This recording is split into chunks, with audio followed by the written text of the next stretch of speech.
So far we had a closer look at masking, smart objects and working with layers in general, but in this video I will explain how to work with adjustment layers. Most of these techniques I already mentioned in previous videos, but here I will explain it even better. So we have 3 layers, out of which 2 is set up already as smart objects, and I'm actually going to set up this one as well, the guy standing here, as a smart object. I just wanted to show you that that was the original background of the image. When I shift click on the mask, we can see the original background, and with shift click I can turn it off again, and we can see the new background that I placed behind it. So that's another image, and also of course our favorite, the balloon, is also here. So those 2 are already smart objects, but I'm going to turn this one in the middle also into a smart object by right clicking on it and then choose the option from the menu. So we have our 3 layers, all 3 as smart objects. But let's say we want to make it a little bit more dramatic, the overall composition.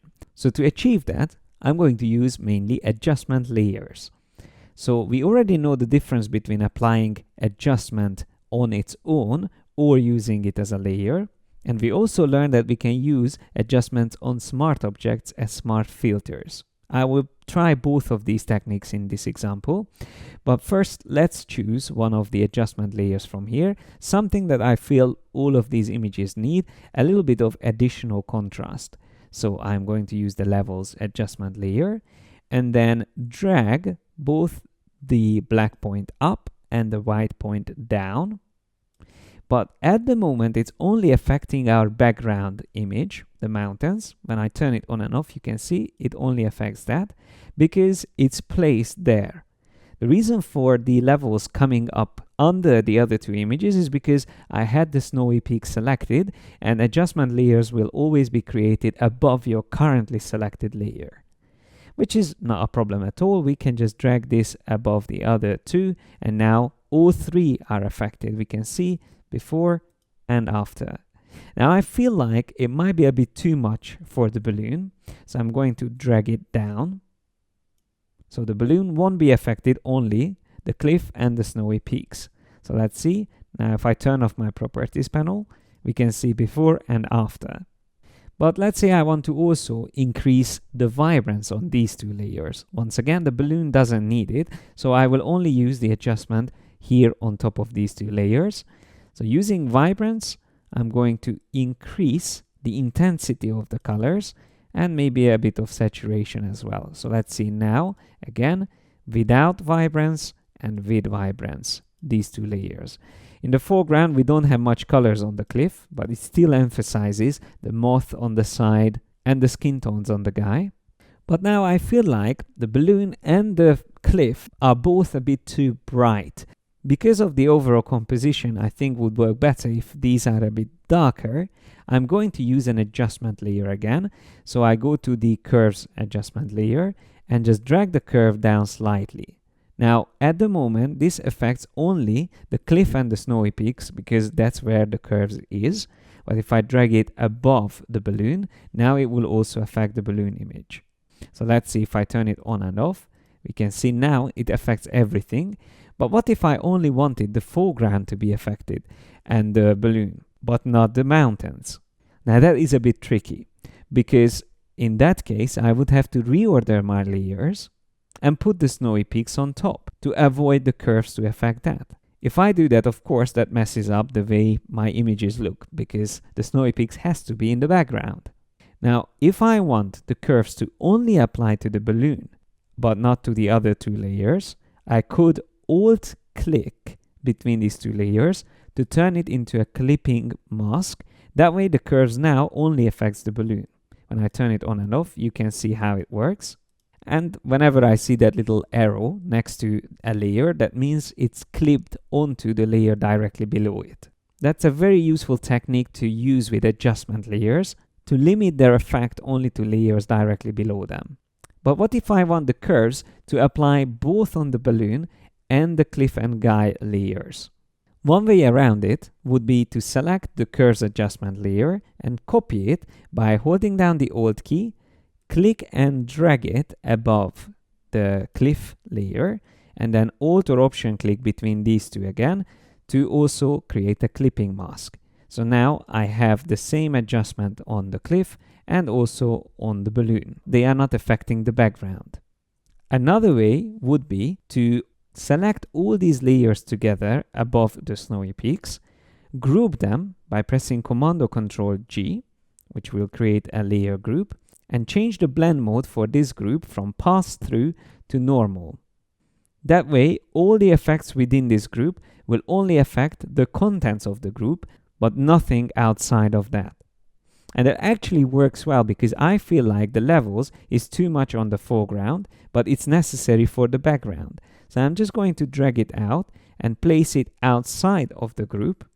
That way, only the levels will affect the snowy peaks, the vibrance will only affect the cliff, and the curves will only affect the balloon. So once again, this group has a normal blend mode on it, which limits the vibrance to go outside of this group. So just to make this easier to understand, once again, I'm going to make my vibrance much stronger, just to make it obvious. So we can see it's a very strong color effect here on the foreground, but it only affects this detail and not the mountains in the background because my layer group is set to normal. If I change the blend mode back to pass-through, immediately it will affect also the background.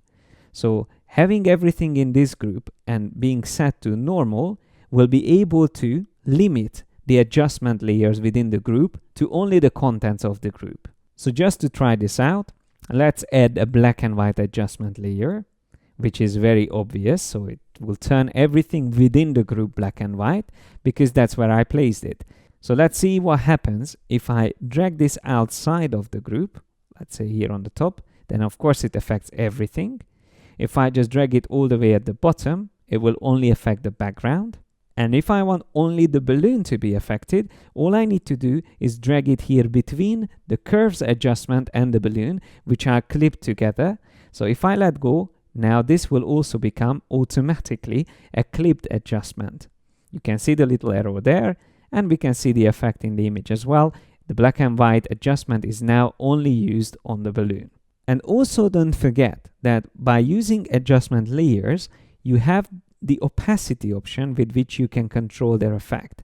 So if I wanted to use that filter just to reduce the colors or the intensity of colors, I can do that by just reducing the opacity. So it's still there, but not with full intensity. I can turn it off. That was the original colors, and this is the adjusted version. Just as an example, but I'm going to delete the black and white effect, and I'm going to also change the vibrance because it's clearly too strong, that effect on the foreground. That's something a little bit better. But as a last example, as I mentioned, for CC users, you can also use the adjustments as smart filters. And one of my favorite ones is actually the shadow highlights or even the HDR toning. To use these non-destructively is a brilliant feature of Creative Cloud. So what I would do as a last step is to select all these layers together by selecting the bottom layer and shift click on the top. Right click and turn all of this into a smart object. So wrap all these layers into one combined smart object. And the reason I did that is to be able to use an adjustment on all of these together. So now I go to Image, Adjustments, and choose the Shadows Highlights adjustment.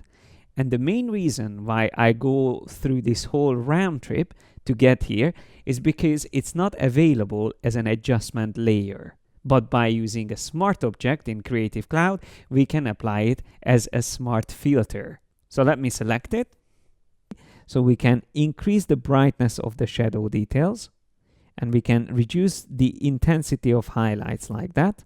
Now, I usually use this on a very low scale, so I don't overdo it.